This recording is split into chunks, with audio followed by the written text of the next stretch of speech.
మహాగణాధిపతయే నమః. ఓం గురుభ్యో నమః. ఓం శ్రీమాత్రే నమః.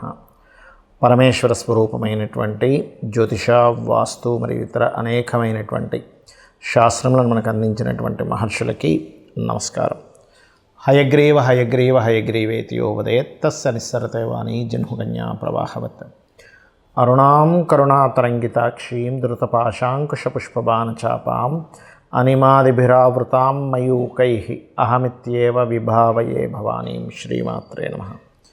ప్రేక్షకులకి ఆ లలితాంబిక అమ్మవారి యొక్క అనుగ్రహం పరిపూర్ణంగా కలగాలని మనస్ఫూర్తి కోరుకుంటూ మనం ఈరోజు చెప్పుకోబోయేటువంటి టాపిక్ 2025 జనవరి మాసంలో ఫలితాలు ఏ విధంగా ఉన్నాయి, మరియు ఏ విషయాల పట్ల మీరు జాగ్రత్తగా ఉండాలి, అదేవిధంగా ఎటువంటి పరిహార మార్గం చేసుకుంటే ఇబ్బంది పడకుండా సంతోషంగా ఉంటాము అనేటువంటి విషయాలు చెప్తుంది నేనైనప్పటికీ కూడా చెప్పిస్తుంది సాక్షాత్ లలిత అమ్మవారిగా భావిస్తూ ఒక్కొక్క లగ్నరీత్యా, లగ్నం తెలియని వారు రాశిరీత్యా చూసుకుందాం. అయితే దీనికంటే ముందు అసలు గ్రహాలు ఎక్కడెక్కడ ఉన్నాయి ఈ జనవరి మాసంలో. గురువు వక్రించే ఉన్నాడు, ఇంకా అదేవిధంగా కుజుడు కూడా వక్రించి ఉన్నాడు ఈ జనవరి మాసంలో. అదేవిధంగా కేతువు కన్యారాశిలోని, బుధుడు వృశ్చికంలో ఉంటూ 4వ తేదీ ధనస్సులోకి, 25వ తేదీ మకరంలోకి ఎంటర్ అవుతున్నాడు. చంద్రుడైతే మొత్తం ఒక నెలలో ఒక రౌండ్, అంటే ఈ యొక్క మకరం నుంచి మళ్ళీ మకరం వరకు చేరుకుంటాడు. రవి 14వ తేదీ ధనస్సులోకి, ధనస్సు నుంచి మకరంలోకి, శుక్రుడు శని కుంభరాశిలో ఉన్నాడు. ఈ శుక్రుడు మీనంలోకి రాహువుని చేరుకుంటాడు, రాహు మీనంలో ఉన్నాడు. 28వ తేదీ చేరుకుంటున్నాడు. అంటే ఆల్మోస్ట్ నెల రోజులు మొత్తం శుక్రుడు ఇక్కడే ఉంటాడు. ఈ యొక్క గ్రహస్థితిని అనుసరించి ద్వాదశ లగ్నాల వరకు ఎలా ఉంటుందనే విషయం మనం ఇప్పుడు తెలుసుకుందాం. మకర లగ్నము, మకర రాశి. మీకు క్రియేటివ్ ఫీల్డ్లో ఉండేటువంటి వారితో పరిచయాలు, లేదా మీ కుటుంబ సభ్యులకి క్రియేటివ్ ఫీల్డ్స్ వాళ్ళకి ఏదైనా కొత్త పరిచయాలు ఏర్పడము, మీరు చేస్తున్న వృత్తిలో ఏదైనా క్రియేటివ్గా చేయాలనేటువంటి ప్రయత్నం ఫలించనుంది. కాకపోతే లోన్స్ కోసం చేసే ప్రయత్నం మీకు ఫలిస్తుందనేటువంటిది ఈ లోన్స్ కారక స్థానమైనటువంటి బుధరాశుల్లోకి వక్రించి కుజుడు వెళ్తున్నందుకు యోగిస్తుంది. అలాగే 3వ స్థానంలో రాహు పర్టికులర్గా మీకు ఇచ్చేటువంటి రిజల్ట్స్లో ధైర్యంగా మీరు ఏదైనా ఒక స్టెప్ తీసుకుంటారు, అది మీకు మంచి ఫలితాలను ఇస్తుంది. హోమ్ లోన్స్ కోసం చేసే ప్రయత్నం ఫలిస్తుంది, అందులో ఎటువంటి సందేహం లేదు. కాకపోతే ఇక్కడ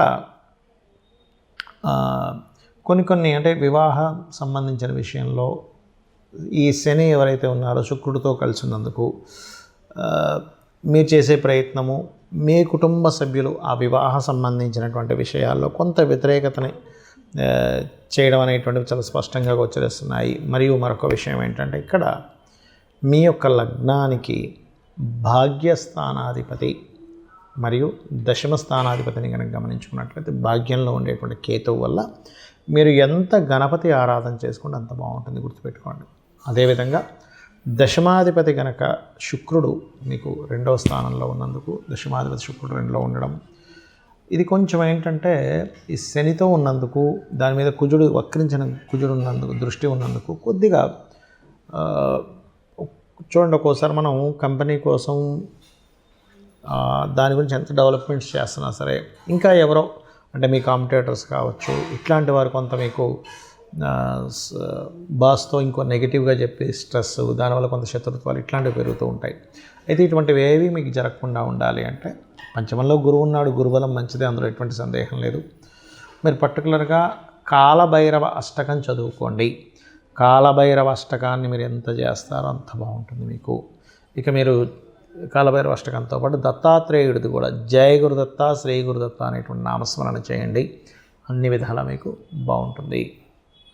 అదేవిధంగా మరొక విషయం ఏంటంటే, దగ్గరలో ఏదైనా క్షేత్రాలకు వెళ్ళినప్పుడు అక్కడ గరికతో, ముఖ్యంగా గరికను సమర్పించండి. గణపతి ఆలయాలకు వెళ్ళినప్పుడు ఇంకా మరింత బాగుంటుంది. జ్యోతిష్శాస్త్రంలో ఉన్నటువంటి కొన్ని అపోహలు ఏమిటి, మిత్స్ అంటారు వాటిని, అంటే అనవసరంగా మూఢనమ్మకాలు అనుకోండి. ఇవి నేను మీకు ఈరోజు చెప్పబోతున్నాను, గుర్తుపెట్టుకోండి. ఏమిటవి అంటే, ఇవి తెలియాలి. ముఖ్యంగా తెలియకపోవడం వల్ల కూడా ఇబ్బంది పడుతున్నారు చాలామంది అనుకునేది ఏమిటంటే, ఏలినాడు శని, అర్ధాష్టమి శని, అష్టమి శని సమయంలో ఏదీ కలిసి రాదు అనుకుంటారు. అది పూర్తిగా తప్పు, గుర్తుపెట్టుకోండి. నేను 100% రీసెర్చ్ చేసి చెప్తున్నాను. అష్టమ శని, అర్ధాష్టమ శని, ఏలినాడు శని కేవలం మీకు కొద్దిగా ఆలస్యము, అనుభవము, ఒక విషయాన్ని నేర్పేలాగా కర్మకారకుడు మీకు ఆ స్థానాల్లో ఉండి ఇస్తాడు. అంటే మీ యొక్క కర్మ ఏంటంటే ఆ సమయంలో కొంచెం స్ట్రెస్ అవ్వడం వల్ల జీవితంలో ఏది నిజమో అని తెలుసుకుంటారు, కానీ ఏది కలిసి రాకపోవడం కాదు. గుర్తుపెట్టుకోండి, కలిసి రావాలంటే ఏం చేయాలో నేర్చుకుంటారు మీరు, కలిసి రాకపోవడం కాదు. ఎందుకంటే నేను దీని మీద 140 మంది ప్రెసిడెంట్ల జాతకాలు చూశాను. వాళ్ళకి పర్టికులర్గా ప్రెసిడెంట్లను కాదు, ఎమ్మెల్యేలు, ఎంపీలు, చాలామంది జాతకాల్లో, పెద్ద పెద్ద బిజినెస్ మ్యాన్ జాతకాల్లో, ముఖ్యంగా రాజకీయ నాయకుల జాతకాల్లో నేను చూసింది ఏంటంటే ఏళ్ళనాటి శని, అర్ధాష్టమి శని, అష్టమి శని సమయాల్లోనే వాళ్ళు పీఎంలు, సీఎంలు కూడా అయ్యారు. మీకు ఎందుకు, మన నరేంద్ర మోడీ గారు ఏళ్ళనాటి శనిలోనేగా ఆయన పీఎం ఉన్నది. వృశ్చిక రాశి. జగన్ అతను అష్టమి శనిలోనే ఆయన సీఎంగా నిలబడ్డారు. మన ఎంతోమంది, చంద్రబాబు నాయుడు గారు కావచ్చు, స్వర్గీయ ఎన్టీ రామారావు గారు కావచ్చు. నేను చెప్పేది ఒకటే, అంటే రాజ్యాన్నే ఇస్తున్నటువంటి శని మీకెందుకు ఏమీ కలిసి రాకుండా చేస్తాడంటే ఒక్కసారి ఆలోచించండి. ఎందుకంటే నేను ఈ విషయాన్ని ఎందుకు స్పష్టంగా చెప్తున్నానంటే, అనవసరంగా ఇది ఏమీ కలిసి రాదేమో అని ఏమీ చేయకుండా ఉండిపోతున్నారు. అది కాదు. శని అంటే కర్మకారకుడు, విజయానికి కారకుడు. కష్టం ఇస్తాడు, ఇవ్వడం నేను అనట్లే. స్లో మూమెంట్, స్లో ఉంటుంది. కానీ అదే శని భగవాను కనుక మీరు చక్కగా దీపారాధన చేసి రెగ్యులర్గా ఒక ఆంజనేయ స్వామి ఆలయమో, నరసింహస్వామి ఆలయమో, స్కందుడు ఆలయానికి వెళ్ళారనుకోండి, 100% పాజిటివ్ ఫలితాలు ఇస్తాడు. ఇక రెండవది ఏంటంటే కాలసర్పదోషం గురించి చాలామంది భయపడుతున్నారు. కాలసర్పదోషం కాలానికి సంబంధించినటువంటిది. అంటే దేశ కాల సంబంధించిన పరిస్థితులు ఎలా ఉంటాయి చెప్పేటువంటి అంశం. జన్మజాతకానికి అప్లై చేయకూడదు కాలసర్పదోషానికి, కేవలం సర్పదోషాలను మాత్రం అప్లై చేయాలి. మరి కాలసర్పదోషానికి ఒక ప్రెడిక్షన్ ఉంటుంది కదా అంటే ఉంటుంది, దానికి ఒక ప్రెడిక్షన్ ఉంటుంది. అంతేగాని ఎందుకు కలిసి రాదని కాదు. మెగాస్టార్ చిరంజీవి గారికి ఉంది కాలసర్పదోషం. ఎంతోమంది రాజకీయ నాయకుల్లో పెద్ద పెద్ద రేంజ్లో వెళ్ళిన వాళ్ళకి, పెద్ద పెద్ద బిజినెస్ పీపుల్కి నేను చూశాను కాలసర్పదోషం. మరి వాళ్ళు ఎందుకు అలా ఆ రేంజ్లో ఎదిగారు అనేది ఒక్కసారి ఆలోచించండి. ఆస్ట్రాలజీ 100% ఉంది, కానీ దాన్ని రీసెర్చ్ చేసి దాన్ని అర్థం చేసుకొని దాన్ని ఎలాగ మనకు ఎందుకు అందించారనే విషయాన్ని పూర్తిగా అర్థం చేసుకోవాలి. అలాగే మరొక విషయం ఏంటంటే, ఒకటి, ప్రతిసారి కూడా మనం ప్రతిదానికి కూడా ఏలినాటి శననో సర్పదోషం ఉందనో పెట్టుకుంటాం. అలా కాదు. పర్టికులర్ భావం అంటే మీకు వివాహం అవ్వటం లేదు, ఓకే, 7th లార్డ్ ఎవరయ్యారు చూసుకొని ఆ 7th లార్డ్ బలహీనంగా ఉన్నాడా, అందుకే అవ్వట్లేదు. దాన్ని చిన్న చిన్న మంత్రాలతో, లలితసహస్రనామం ఉంది, అందులో ఓం కామేశబద్ధ మాంగళ్య సూత్ర శోభిత కందరాయ నమః ఖచ్చితంగా ఇంట్లో కూర్చొని చక్కగా చేసుకొని ఫ్రీ అయిపోతుంది. దానికి అంతేగాని అమ్మో దీనికి ఏదో లక్షలు కట్టించి పూజ చేసుకోవాలి అప్పుడే నాకు ఆ దోషం పోతుంది అనేటువంటిది కాదు. కలియుగం కొన్న గొప్పతనం ఏంటంటే నామస్మరణ చేత పోతుంది, క్లియర్ అయిపోతుంది.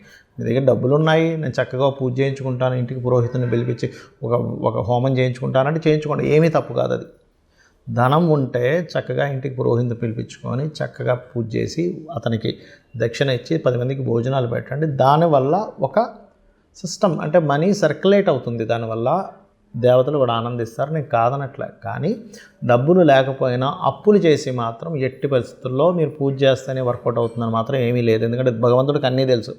అయ్యా ఈ వ్యక్తి దగ్గర డబ్బులే ఉన్న దాంట్లో సంతృప్తిగా నాకు చేసుకుంటున్నాడు అని భగవంతుడికి తెలుసు. భగవద్గీతలో చాలా స్పష్టంగా చెప్పాడు ఆయన. ఏంటంటే మీరు గనక అంటే పత్రమైనను, పుష్పమైనను, ఫలమైనను, ఉదకమైనను ఫలాపేక్షరహితంగా నాకు సమర్పిస్తే నేను దాన్ని ప్రీతితో స్వీకరిస్తున్నాను అన్నాడు. ఉదకం అంటే చిన్న నీటి చుక్కండి. కాబట్టి ఎక్కడా కూడా ఇది చేస్తేనే అవుతుంది, లేకపోతే నాకు ఇది అవ్వదు అనేటువంటిది లేదు. నామస్మరణ చేయండి, కేవలం నామస్మరణ కూడా మిమ్మల్ని ఉద్ధరిస్తుంది. డబ్బులు ఉన్నాయి చక్కగా చేసుకోండి, ఏం కాదనట్లే. గో సేవ చేస్తారా, గోదానమే ఇస్తారా, పెద్ద పెద్ద హోమాలే చేస్తారా, యజ్ఞాలే చేస్తారా, మీ ఇష్టం. బట్ లేనప్పుడు మాత్రం అప్పు చేస్తేనే అవుతుంది అనేటువంటి మూఢనమ్మకం నుంచి బయటికి రండి ఫస్ట్ మీరు. అలాగే మరొక విషయం ఏంటంటే జ్యోతిష్యము, వాస్తు. చాలామందికి ఏంటంటే వాస్తులో కూడా వాస్తు అనగానే మొత్తం మీద పగలగొట్టేస్తేనే అది సెట్ అవుతుంది అనుకుంటారు. అలా ఏమీ లేదు. చక్కగా ఇంట్లో ఏ వస్తువు ఎక్కడ పెట్టుకోవాలి, మీకు సరైనటువంటి గృహం అవునా కాదా, అన్ని గృహాలు మంచివే, కానీ మనకు సెట్ అయ్యే గృహమే మనకు బాగుంటుంది. అది ఏ డైరెక్షన్ ఈజ్ మీకు మంచిది అనేటువంటివి కొన్ని సెట్ ఆఫ్ రూల్స్ ఉన్నాయి వాస్తులో. అది తెలుసుకొని వెళ్ళండి. అంతేగాని ఏదో వాస్తు బాగాలేదని ఇల్లు కూలగొట్టేసేయడం, మొత్తం గందరగోళం చేసేసుకుని లక్షల రూపాయలు దాన్ని ఖర్చు పెట్టేసి మళ్ళీ అది అప్పులో పాలవడం కాదు. వాస్తులో వెరీ క్లియర్లీ మనకి కొన్నిసార్లు మాత్రమే, అంటే ఈశాన్యంలో బాత్రూమ్ మాత్రమే ఖచ్చితంగా తీయమన్నాడు. మిగతా ప్లేసెస్లో ఉన్నప్పుడు చిన్న చిన్న రెమెడీస్తో దాన్ని మనం సెట్ చేసుకోవచ్చు. కలర్స్ ద్వారా సెట్ చేసుకోవచ్చు. ఒక వస్తువు ఒక దగ్గర ఉండడం ద్వారా సెట్ చేసుకోవచ్చు. మనం ఇంట్లో ఒక పని ఒక దగ్గర చేయడం ద్వారా సెట్ చేసుకోవచ్చు.